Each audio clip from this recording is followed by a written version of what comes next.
Hello, Endeavor here. So I decided I wanted to add another addition into my series, Lies of the Enlightenment. In this video, I'm going to look at several Enlightenment ideas which pertain to serving the public good. I want to take on the idea that emerged from the Enlightenment that liberal democracy is the least corrupt form of government which serves the public interest the best. First, I want to look at two influential Enlightenment texts which pertain to this issue. The first text I want to look at is The Spirit of the Laws by Baron de Montesquieu. Montesquieu classifies three types of political regimes: republican states, monarchical states, and despotic states. A despotic state is one in which the ruler rules uninhibited by any restraints upon their power. A monarchy is ruled by a single person who is beholden to established laws, while a republic is governed by either a small number of the public, making it an aristocracy, or the entire citizenry, making it a democracy. Montesquieu argues that despotic states are governed by the principle of fear, the fear instilled in the populace of the despot. Monarchical states are governed by the principle of honor, their pursuit of greater prestige, and republics are ruled by the principle of virtue, the pursuit of the public good. He argues that a republic must take the common good into account to survive, more so if it is democratic rather than aristocratic, while despotic or monarchical regimes do not. Montesquieu also argues for the separation of political power between the legislative, executive, and judicial branches. He argues that one entity, a monarch or a group of people controlling more than one branch, would result in the loss of the liberty of the subjects. If the three branches were occupied by separate entities, one entity which tried to infringe upon the liberty of the subjects would be counterbalanced by the other two, which would keep the rogue branch in check. The other text I'm going to look at is The Social Contract by Jean-Jacques Rousseau, in particular his concept of the general will. Rousseau argues that a democratic republic in which the citizenry vote upon the laws which they are governed by is the best way to attain the public good. He argues that the will of the individual is always for their own good, but the good of an individual might not always be the same as the good of the public. So a system in which the citizens govern themselves, the general will, that being the collective will of the populace, will always be for the greatest good. Rousseau goes so far as to say that a republic is the only legitimate form of government. He argues that the general will, when adequately informed, is always good, and says that direct democracy rather than only representative democracy is the best way to achieve this. However, he concedes that direct democracy would be impossible in a state of millions of people and settles for representative democracy. Basically, the idea is that the public good is best served by the abolition of all hereditary rule and its replacement with representatives elected by the citizenry, and a division of power between the legislative, judicial, and executive branches. These ideas were greatly influential on the French Revolution, which brought about the destruction of the old aristocratic order in France and ushered in the new liberal tradition. Liberal democracy emerged in countries like France, the UK, and the United States following the Enlightenment era. But the system became the global norm during the 20th century with the destruction of the old aristocratic order following the First World War, the destruction of fascism following the Second World War, and the destruction of communism following the Cold War. While liberal democracy isn't a universal today, it's pretty close. The only countries in the world that don't claim to be democracies are Saudi Arabia, Oman, Qatar, the UAE, Brunei, and Vatican City. Even China and North Korea at least claim to be democratic, even though that's obviously not true. In the 21st century, the consensus around the world is that this is the only legitimate form of government. And I need to note, as always, that I'm going to look at these ideas as they're understood today, not necessarily how they were understood in the past. The first thing I want to do is look at the state of Western liberal regimes today and dispel the idea that liberal democracy necessarily serves the public good.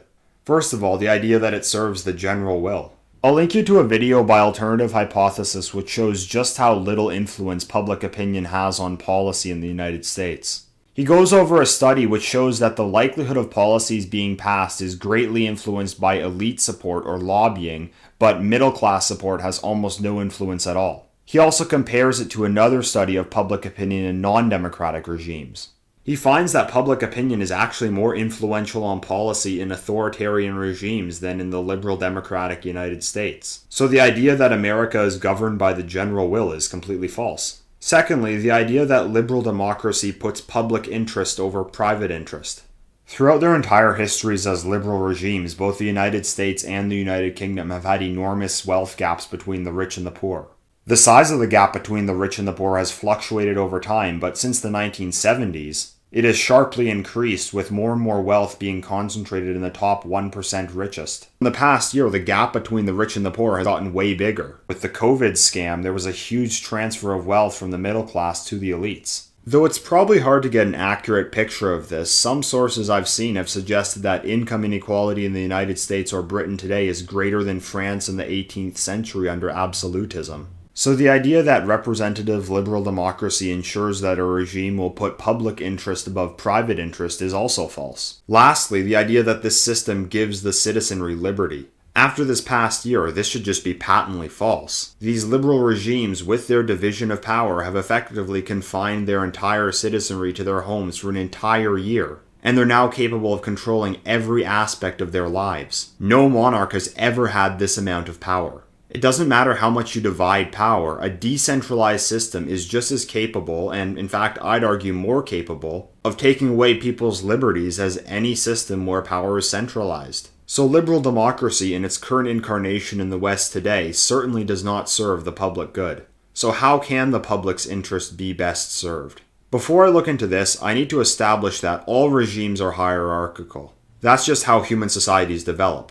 I don't fault the liberal West for being elite-driven because all societies are elite-driven. I don't think equality is attainable or really even desirable, though the gargantuan gaps between the rich and the poor which exist today are of course undesirable. Hierarchy is healthy. Secondly, the public good is not the short-term gratification of the greatest number of individuals. The public good is the long-term health of the collective. This requires the state to act intergenerationally. Short-term prosperity at the expense of long-term societal stability is not serving the public good. So individualism must be dismissed. The long-term health of the collective must be the ultimate goal of the polity. Thirdly, we must dismiss the notion of universalism. The idea that there's a universal human good which the state can and should serve. This is false. Different groups exist and they have different interests which often conflict with each other. The goal of the state should be to serve the interests of the group which makes up its core population. Sacrificing the interests of this foundational group in pursuit of some universalist goal is both delusional and amoral. With this in mind, to understand what's wrong with liberalism today, I think the best place to look is way back at none other than the greatest of all Western philosophers, Aristotle. In his book, Politics, Aristotle classifies 6 different types of constitutions of states. 3 being virtuous, 3 being corrupt. Monarchy, ruled by one man, aristocracy, ruled by few, and polity, ruled by many, are the virtuous regimes. When corrupted, monarchy becomes tyranny, aristocracy becomes oligarchy, and polity becomes democracy. Now, it's vital to understand what the Greeks meant when they said someone was a tyrant. Today, our political science is so bad that it's commonplace for the mainstream to assign the word tyranny to any system other than liberal democracy. That's not what the Greeks meant when they said tyranny. A tyrant was a usurper who had come to power through unconstitutional means. This is not the same thing as monarchy. A monarch inherited his rule through legitimate succession in a royal family, while a tyrant simply took his rule by force. Likewise, an aristocracy is not the same thing as an oligarchy. An aristocracy is ruled by the best. This would often be a nobility or those determined to be the wisest and most fit to rule. An oligarchy is simply ruled by the rich. And it's important to understand that this is not the same thing. While aristocrats almost always are the richest people in society, they also have the qualifications of nobility or virtue. For oligarchs, their only claim to power is that they are rich. What Aristotle referred to as democracy is also different than the way we use the term today. He referred to direct democracy, where the entire citizenry votes upon decisions, rather than representative democracy. In contrast, a polity or constitutional government was a mix between a democracy and an aristocracy, where voting rights were limited to some degree, which made those voting more qualified. Aristotle considered polity to be the most stable regime as it was the least likely to devolve. What Aristotle considers to be the most important factor in governing a healthy state is not necessarily the kind of government, but that those in power have virtue. For Aristotle, if a monarch is virtuous, then monarchy is the best form of government. But he also asserts that tyranny, where the ruler is not virtuous, is the worst. Aristocracy is the next best if the aristocrats are virtuous, but oligarchy is the second worst if the few who do rule are not virtuous. Polity is the third best of the virtuous regimes, while democracy is the least terrible of the corrupt regimes. But what's most important is that those in power are virtuous and rule for the public interest. This is an important insight because it's something that our modern political science seems incapable of understanding. Because the Enlightenment conception of man is that he's a rational individual motivated only by his own material self-interest. Therefore, the assumption is that a leader with great or even absolute power will necessarily use it to enrich himself at the expense of the public. The rationale behind liberal democracy is that it incentivizes government, which is comprised of self-interested individuals, to act in the public good by making them acquiescent to the citizenry, which is also comprised of self-interested individuals. This is untrue. People aren't these rational beings who are only motivated by material gain. There are virtuous people who will act in the public good and non-virtuous people who will not. The most important thing for running a healthy society is that the leaders are virtuous. Now, using this framework, I want to examine liberal democracy as it actually exists and explain what's really wrong with it. Based on the Aristotelian classifications of regimes, the West today isn't a democracy. It's not a direct democracy, nor is it ruled by the masses through representative democracy. As explained earlier, public opinion has very little effect on policy. A direct democracy probably isn't even possible for any regime with a population much higher than 100,000. And even in regimes like this, a ruling elite will still emerge, because all societies are governed by an elite. The modern West should be classified as an oligarchy. It is ruled by the rich. Unlike an aristocracy, the oligarchy is defined by wealth alone rather than virtue or nobility, and they rule solely for their own private interests rather than the public interest. As the alt-hype video demonstrates, elected politicians act on the behalf of their wealthy donors rather than the voters, and policy is driven by elite interests rather than public interest. Liberal democracy not only allows the rich to control the government, it allows them to rule outside the purview of any constitution. Because private institutions like mass media, big tech, the universities and corporations all assert enormous amounts of control over the populace with almost no constraints from the government. Meaning the populace is beholden to the interests of those who own all the capital. Now, as I said, all regimes are ruled by an elite who will naturally be wealthy. The problem is that by destroying monarchies and aristocracies, liberalism creates a purely financial elite.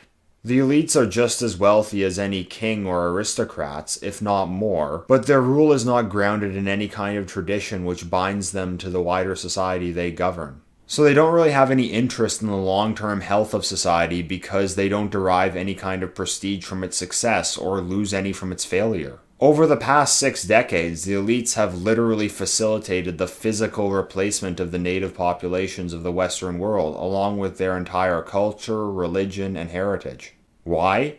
Because the elites care not for nation, God, or civilization. They are rootless cosmopolitans who care only for wealth and power. If dissolving an ancient civilization makes the GDP go up, they'll do it. In addition, there's a very large portion of them who are an alien elite, loyal to an alien people. Since liberalism removes all barriers to entry into the ruling elite other than wealth, a hostile group can enter the elite and network to shape the society in their own group's interest, at the expense of the interest of the common good of the native people. Furthermore, liberal democracy allows the elites to completely abdicate any responsibility for their failure to provide for the public good. Elected politicians spend a decade or two acting on behalf of their rich donors, then just retire with a pension, and whatever mess they left behind is no longer their responsibility. The state of the West today is the result of decades of disastrous policy, but no one has ever once been held truly accountable for this disaster. Decade after decade, the politicians have just dumped the problem onto the next generation, making it worse and worse. The oligarchy's front of democracy is nefarious because it gives the populace the illusion that they are in control of the power structure of their society when this couldn't be further from the truth. So they never push for systemic change. What recourse does the system allow the populace to take against the elites? Absolutely none. Now I want to look at monarchy in contrast to the oligarchical system which liberal democracy creates. I need to make it clear that I don't really see monarchy as an achievable political goal anytime soon, but that's not the point. I want to look at the benefits of monarchy and what insight understanding them can give us. When I say monarchy, I mean a regime in which the monarch actually exercises some degree of political power. They don't just act as a figurehead. Countries like the UK, Canada, Australia, Sweden, or Spain are not monarchies. These are liberal regimes. First, I want to dismiss a bad argument for monarchy, which has been made by several thinkers of the right before. The idea that monarchy creates better material incentives for the monarch than politicians. This is the argument used by several NRX writers like Mencius Moldbug or Nick Land.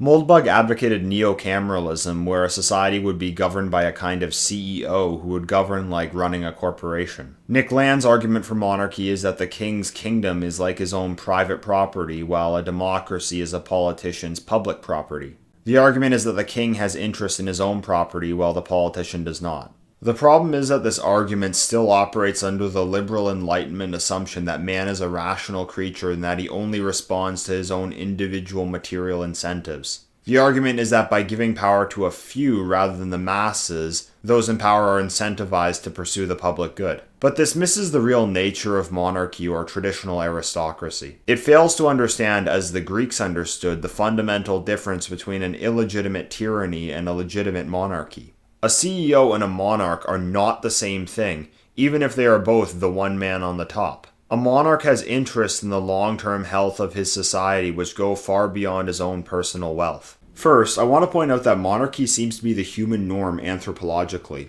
Up until the last century, the vast majority of regimes in history were monarchies. And this is in civilizations that evolved separate from each other. Monarchy appeared in all of them. Of course, there were exceptions such as the Roman Republic or ancient Athens, but these exceptions were quite rare. Now you might say that this isn't necessarily an argument for the benefit of monarchy, but it seems that human societies naturally develop into this form of power structure. I've always wondered, was monarchy selected for as a Darwinian strategy? I'd certainly like someone who's much more versed than me on anthropology to look into this, so I'll have to put that theory aside for now. What is the number one innate human tendency that disproves that man is a rational, self-interested individual? It is that humans have an innate care for posterity, just like every mammalian species. Because this is needed for the species to survive, obviously. Sacrifices a parent makes for their child are completely altruistic on the individual level. The individual doesn't gain from this materially at all. Instead, children are meant to make the same sacrifices when they themselves have children of their own. What monarchy does is apply this dynamic to political leadership. A monarch rules not only for their own interests, but also for the interests of their posterity. Unlike a financial oligarch who has no connection to the society they rule over beyond their ability to extract wealth from it, a monarch is inseparably tied to the land and people which they rule over. The health and stability of this must be maintained beyond the monarch's own life if they wish to pass this on to the next generation and continue their dynasty. And as I mentioned, it is the most basic of natural human tendencies to want this. Though a monarch is wealthy, they also derive great prestige from the flourishment of society. Something financial oligarchs and their politicians who rule over liberal societies do not. Unlike elected politicians who simply serve the interests of the rich for a few years then leave office, never having to take responsibility for their actions, a monarch is held responsible. First of all, the people aren't deceived into thinking they have power when they don't. They know who is ruling over them, and if the monarch fails to uphold order, the people know who to blame. We have the misconception today that if a monarch does a terrible job, they can't be removed from office. This is incorrect. Monarchs can fall, and throughout history, bad monarchs have.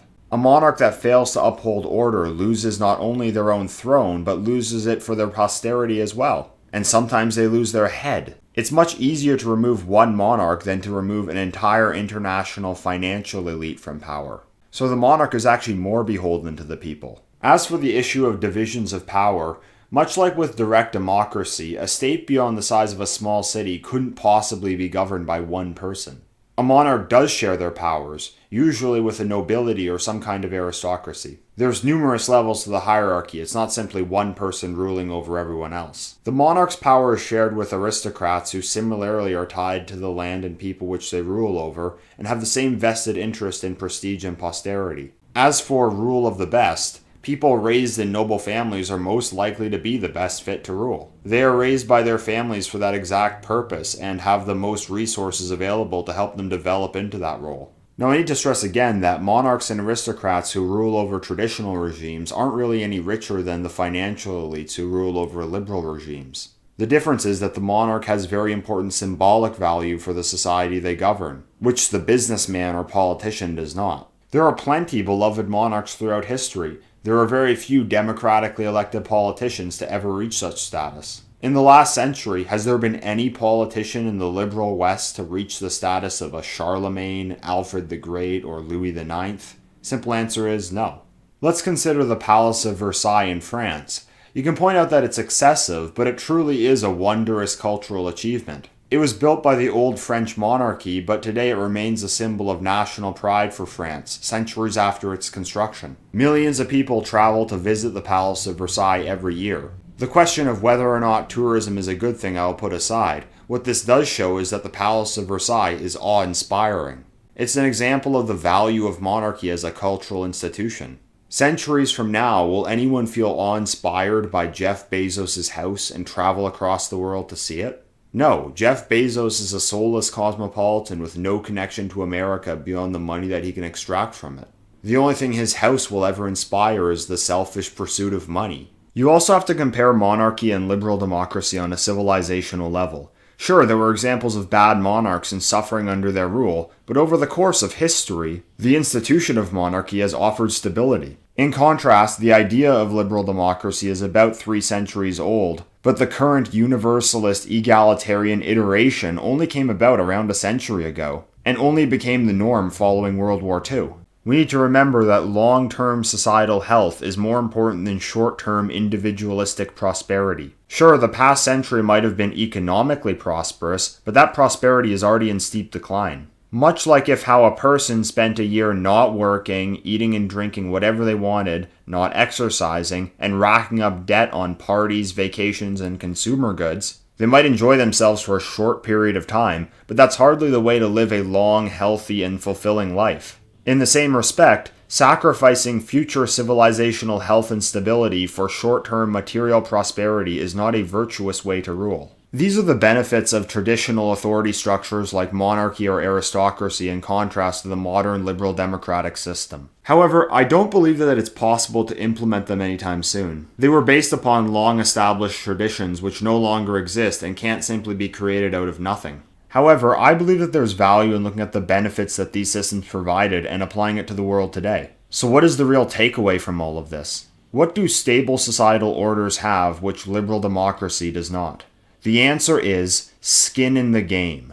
That is the key to all of this. Skin in the game. Do the people governing society have a vested interest in serving the public good by maintaining the long-term societal health beyond their own lifetimes or not?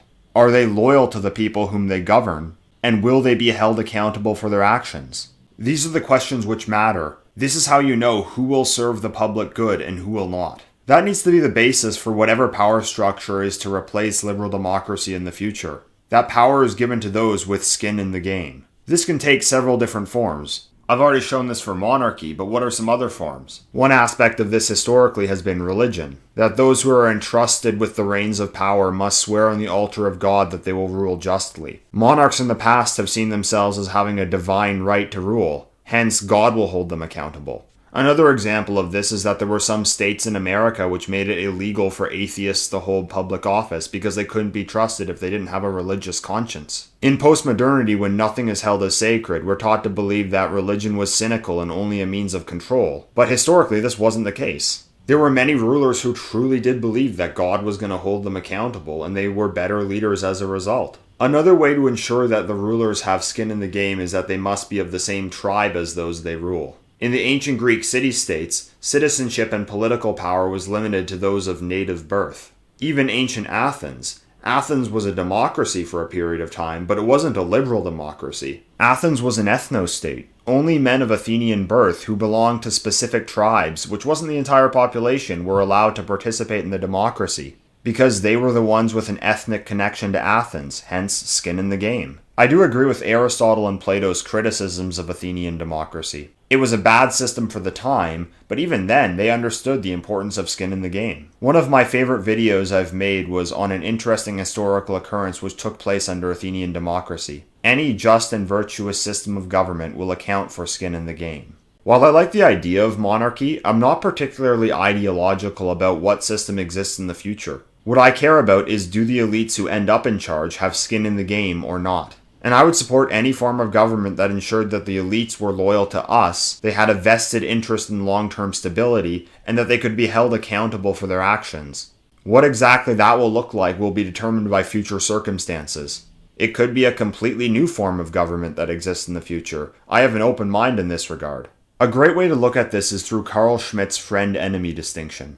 In his essay, The Concept of the Political, Schmitt said that all politics can be reduced to the struggle between different groups with conflicting interests. Friends are those who are loyal to a group's interests, while enemies are those who are hostile to that group's interests. Those who have skin in the game, who have a vested interest in the survival of European civilization, are our friends. Those who have no vested interest or who are outright hostile to that goal are our enemies. Schmitt attacked liberalism for its denial of the friend-enemy distinction in pursuit of a universalist good. He claimed that this does not eliminate the struggle between friend and enemy, but simply neutralizes the interest of whomever buys into this universalist delusion, putting them at the mercy of those who understand the friend-enemy distinction.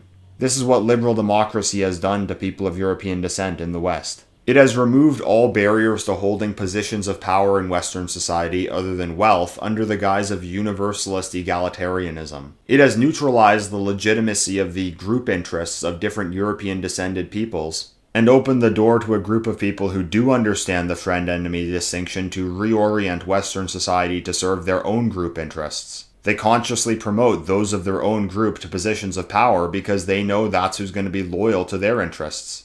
Their skin is in their game. In addition, they'll ally and promote members of other groups who don't have the interest in the continued health of our civilization, while actively removing from power those who do. This is why affirmative action or so-called diversity policies exist.